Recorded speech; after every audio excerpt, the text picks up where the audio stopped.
અને આજે મારા પ્રિન્સ મ્યુઝિક ગવડાવતો હોય બાપ, અને એ મારો ડીએસ સ્ટુડિયો ગવડાવતો હોય, મારા બાપજીની ફરમાઈશ હોય અને મારી જોગણીમાં યાદ કરી ગાવો હોય ત્યારે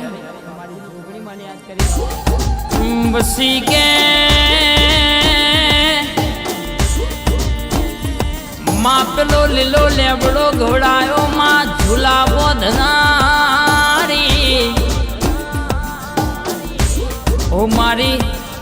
ઓ નાના હેચકે ઝૂલનારી મારી જોગણિયા સમયનો માં એક એક સેકન્ડ મારી જોગણી તને યાદ કર્યા વગર જતો નહીં ઓ માં।